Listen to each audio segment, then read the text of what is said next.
Well, I think it's important because it's a privilege to be playing baseball this week, and I think it's something when you're at a great program like LSU.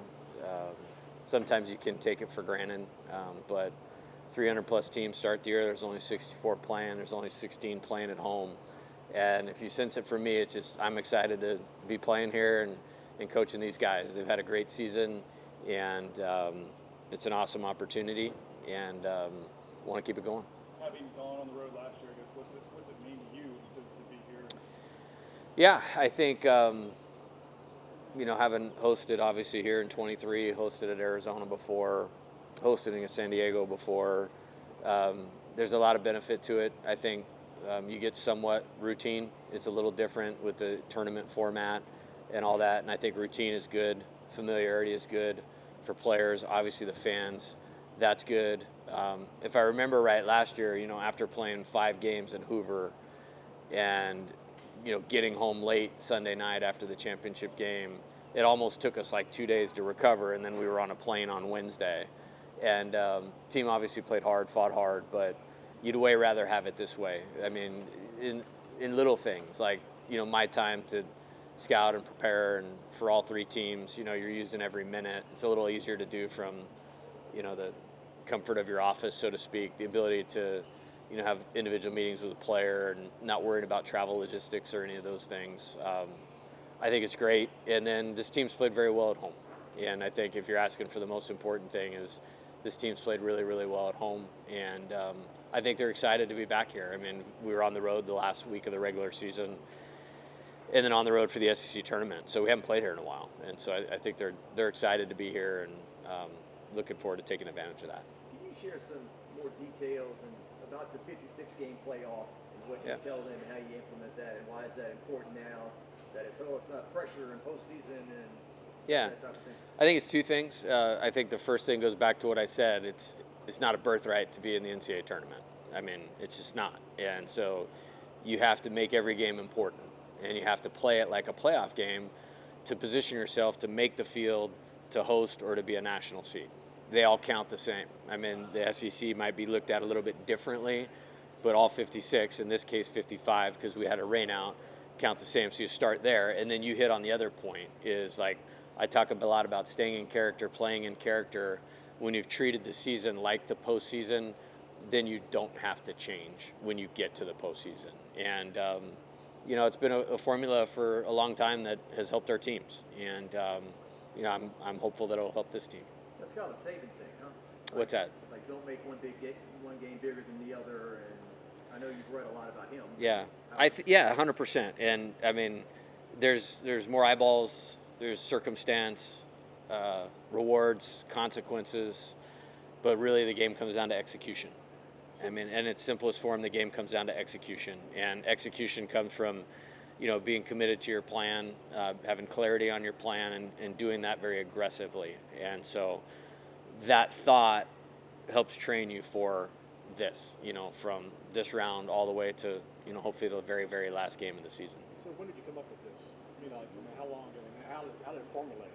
Yeah, I think I had the opportunity to talk to, work for really good coaches, and I've tried to take something from everybody. And when you coach at mid-major schools, you can get forgotten about quickly in terms of bids, and there's not a lot of margin for error. And I was the associate head coach at San Diego. I mean, we played everybody. Texas, Vanderbilt, you name it, we played them. And it was awesome to see like how those wins catapulted you into a place where we were a national seed, and we did host a regional. And then, but also, if you didn't take the Tuesday against UC Riverside seriously, it didn't matter that you beat Texas and Augie Garrido. So it just kind of formulated into they all count, they all matter. And I take a lot of pride in coaching here, that how we play is so important to so many people. We're not going to win every game, but I would never want somebody to walk into this stadium and go, man, it's more important to the guys in the third base dugout than the guys in the first base dugout. And that's kind of my way to honor Skip and all those guys that have played here. Matt Montgomery, the GM here at the Fox, what's it like working with him when there's weather situation? He does a great job. Him and Mark Lee and Dan Gaston have been through this a lot. And I'm not talking just in a regional, but throughout the season. And, I'm always thinking the baseball side of things. And them being really good at forecasting storms, lightning strikes, cells, colors on the Doppler we've never seen before. It really helps make informed decisions. And Matt's done a great job, and he's gotten better in my 4 years here at his job, and very appreciative to the work that he puts in and those other guys as well. Without getting into your rotation too much, how happy are you with how fresh they are and kind of ready for what's ahead? Yeah, I think this team has played well when it has its legs underneath them, so to speak, and energy. And, again, like, call me old-fashioned, like, I wanted to play till Sunday in the SEC tournament as a competitor because it's a competition and, to keep developing the team. I think the one benefit is, we lost and we went back and packed and showered and left and got home late Saturday night, which gave them Sunday to recover.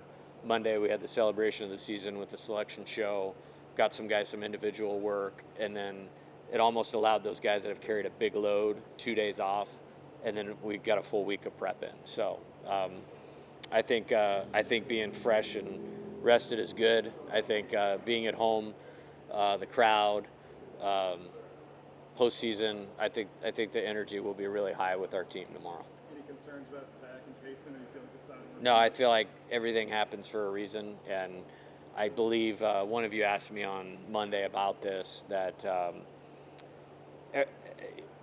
everything can be turned into a positive and good, and I think that was one of those things. I wasn't rushing to get them into the game. I feel like I know what I have, and I know what we have, and I know what they're capable of, and 1 week of not throwing after a week where they also were able to stay under 30 pitches in a series that we won, I think they're going to be primed to pitch really well. With the depth pieces in the bullpen, what's your confidence level that they can put it all together at the same time, kind of like they did against Ole Miss? Yeah, I feel pretty good. And I would say this, if Jay Johnson doesn't feel good about his pitching at this point, then nobody in the country should.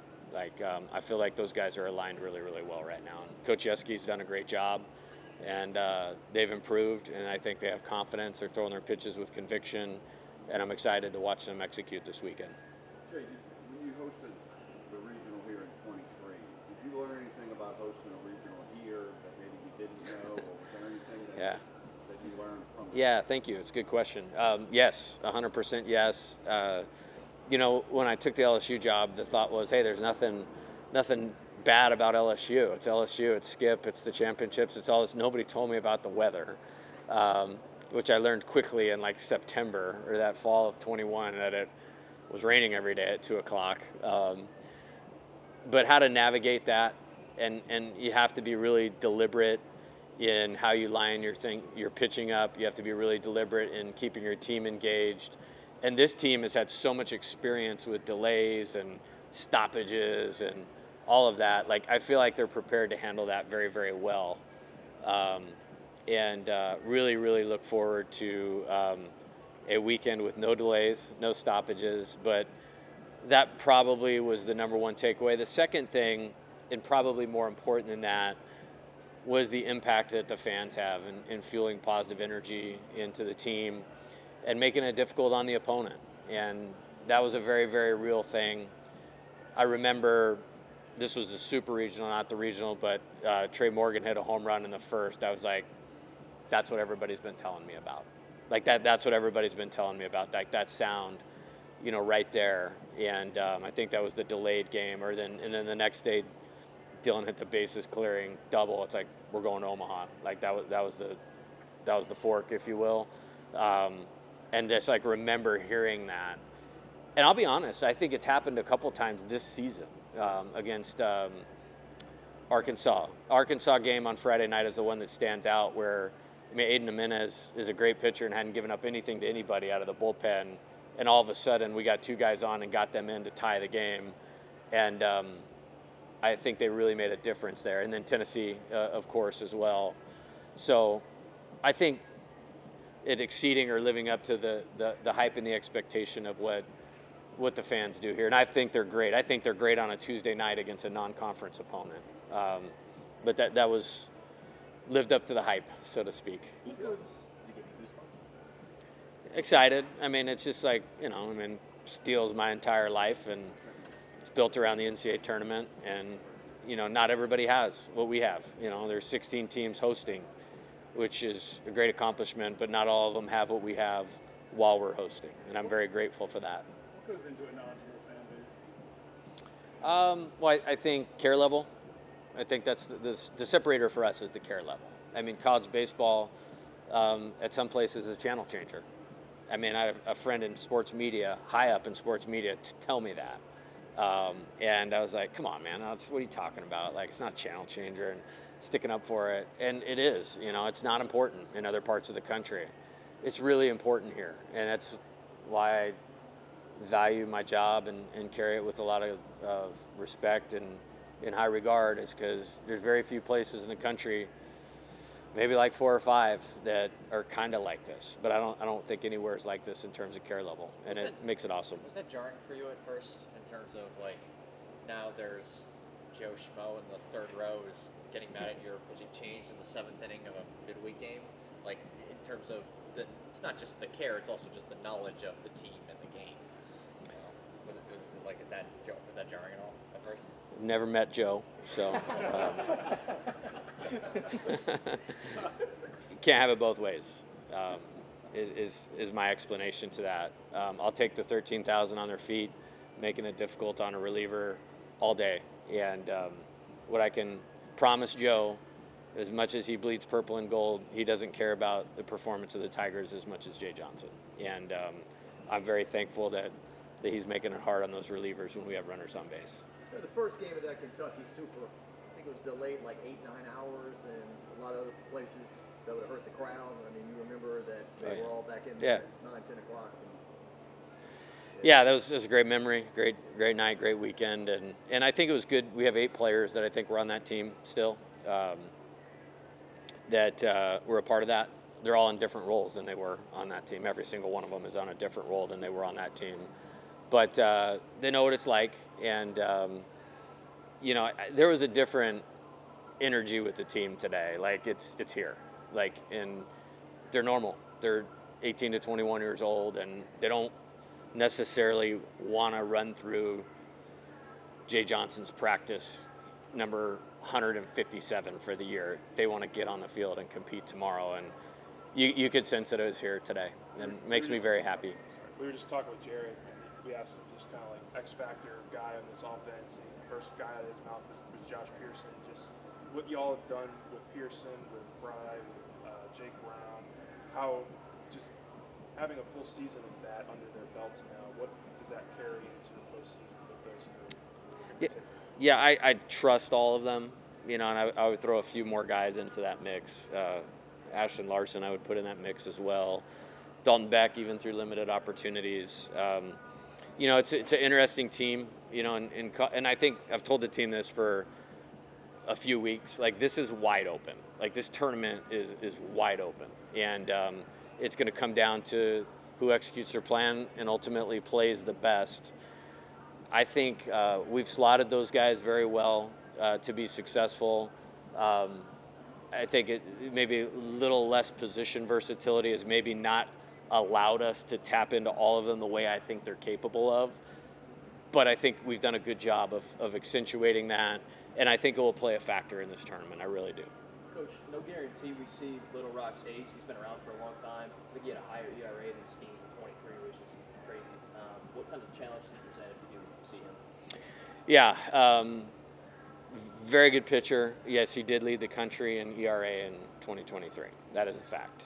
I think, in looking at the 2 guys that they're most likely to start, the carrying tool is strike zone pressure, like throws a lot of strikes, and, has multiple pitches, has a way, so to speak, a template of getting outs, which the best pitchers have that, and then has some adjustability within that. So really good pitcher, threw a great game to open the tournament, and you guys know how that goes sometimes with young people. Like, one good game kind of get you rolling.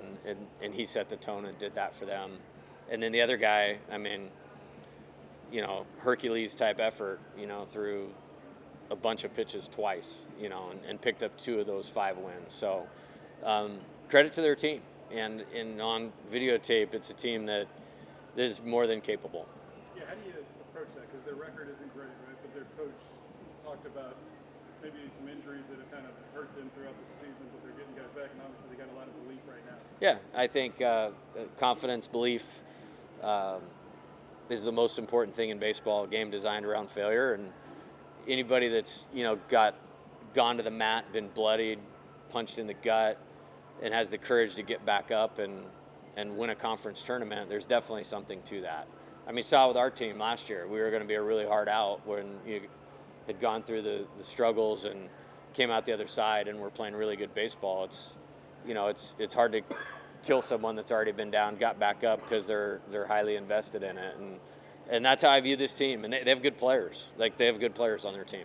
How do you cater the game plan against a team that had to win 5 games in 4 days to even get here, and have obviously used a whole bunch of pitching? Like, how do you sort of cater your game plan to a team that's maybe not on fumes, but they're more tired of the game? Yeah, I don't think, just having kind of maybe been in that spot before, been at programs like Little Rock, like the NCAA tournament's the pinnacle. And I don't ever remember going like, maybe we were tired, or I would never have used the word flat. Last year's first game against Wofford, after doing that in Hoover, it might have took us a little bit to get going, but I mean, we found a way to win the game against a good team, and I don't think energy for any team tomorrow will be a problem. I think if I was to say, how does it help us, maybe, when you're in a win-or-go-home mode, you find out who they really trust on the mound, and it can help you kind of zero in on those guys. Jerry Jones was up here a second ago talking about his freshman year, maybe being a little too modest. He said, I didn't play that much, but he did hit a lot of home runs that year. But how much has he changed and cleaned some things up from that? Yeah. Now going into this. Yeah, and we wouldn't have been in the position we were to host and win a national championship, without Jared. I think he was a guy that was in a situation where I had to make a hard decision of what was best for that team, and structure things a little bit differently, both defensively and offensively, with the supporting cast. And it's a different supporting cast this year than that year. So there's different needs for the team. So I think he's underselling the value he had on that team, and he's a humble guy. That doesn't surprise me. I think that would be part of his maturity, his humility. I've talked a lot about it from a baseball standpoint. He's an excellent defensive first baseman. I think it's one of the more underrated parts of his game is his ability to handle himself around the bag at first.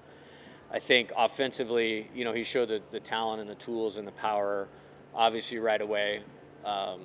Expanded the zone a little bit too much as a freshman, got that under control, and did a better job with that last year. The on base, really spiked up, and then then it became about contact on pitches in the zone, and I think he's improved both the plate discipline and that now, and he's had a really good career. Yeah, I think some guys like Jared get underappreciated sometimes. We had 2 of the best hitters ever in college baseball, not just at LSU, during his time here. But if you look up statistically and something about it, his 3rd or 4th in home runs of all time at LSU, like, it's a lot to be proud of. And, he's an important person to me. He's been a very important person to our program. I'm very thankful that he came back this year. Could have signed it. He chose a lower value for himself, and I feel really good about where he's at mentally going into this postseason. It seems like Ethan Fry's getting a little bit more buzz from the Major League world too. He's popping up on some of these lists. Scouts seem pretty interested in him. Do you think that's just due, and people are always underrating a guy like that? So, I guess, what's your sort of reaction to that? They've been out becoming a possibility for him after this year. Yeah, I don't have any, just because I haven't looked at a lot of that. Once we go into with the draft being later, you kind of have time to sort some of those things out. Logistically, how it matters. I always believed he was a great player. the situation with the type of team he was on and the injury, maybe others, not Jay Johnson, have been a little slower to come around on that. So doesn't really surprise me. Coach, how do you balance making sure you take care of business here, but also setting yourself up for the next stage? Because it's not a sprint, it's a marathon this tournament. Yeah, I think it's about now. We have 2 conference tournament champions, if I'm correct, and 2 of these teams won the regular season championship also. So we're only playing championship teams. So I haven't given any thought about moving forward at all. It's about this weekend and putting together 72 to 96 hours, whatever's required, of playing in our best character. And if you're playing next week, that means you found a way. And even if you're not set up perfectly or whatever, there's still a way. Jacob Myers has had really 2 good outings back to back, topped out at 101. What have you seen from him? I'm really proud of him. I had high hopes when we brought him here. He showed a lot of glimpses in the fall and in the early season about what could be, and just kind of kept persevering, kept working. He's pounding the zone, and he's just not easy to hit. I bet he's one of the first players from this draft that makes it to the major leagues. He'll be within one of the first 10 players in this draft that makes it to the major league. So that should tell you I have a lot of faith in what I think he can do for us right now. Is he a starter caliber stuff? I think so. Yeah, I think so. I think for one look, one time through the order, though, I think somebody's going to grab onto that quickly and elevate him fast. And I think this year, at least something I look at, you can't teach what he can do with the ball, but I like guys where things haven't always gone perfect, even though they have that ability and have come out the other side. That would give me, if I'm a pro team, a lot of hope. Like there's something internal in this guy that's better than other guys, and he's shown that, and he'll be out there for sure. Any late night text from Derek this week? I'd have to think about that. It's been pretty busy, like the 3 teams in 1 week deal. He had a great day yesterday, practice yesterday. I think that the rest obviously helped him. We got some things done in the cages that were really positive, and saw a lot of what I saw yesterday, today, and just trust the person, trust the competitor. Do you have many players who just openly reach out to you like that about hitting advice the way Oh, he yeah. has? Yeah, 100%. I just say he's baseball through and through and super engaged. We've tried to it's not marketing because we're not putting it out there, but internally when you talk about culture, build what we've called a lights on culture. We installed the keypad. They can come in anytime they want. They know how to turn the lights on the stadium. Accessibility to the cages, a work on your own thing, because with the NCAA rules and 20 hours a week, sometimes it's not enough for guys that are eaten up with baseball, or it's their dream to be a longtime major leaguer, and that's certainly his. So they have to have the access and the willingness to put in the work. And, we've had a lot of them like that, and, when I hire staff, it's it's about being present, at least while the players are here. You know what I mean? December, yeah, you can do stuff from home. Summer, yeah, we're out recruiting. But while the players are here, we're here, to feed into that. Do you know when you're recruiting a kid out of high school, do you know that he has that? Is that the lights on guy? You do as much research, homework as you can. I think in his case, I think it's part of his DNA and what makes him special. Dylan was very much like that. Braden Jobert, very much like that. Hitters that you see hit well often, they typically hit often. And he fits into that category. You know Little Rock's coach? I don't. No, I don't know Coach Curry at all. Thank you, Coach. All right, guys. Thank you. Coach.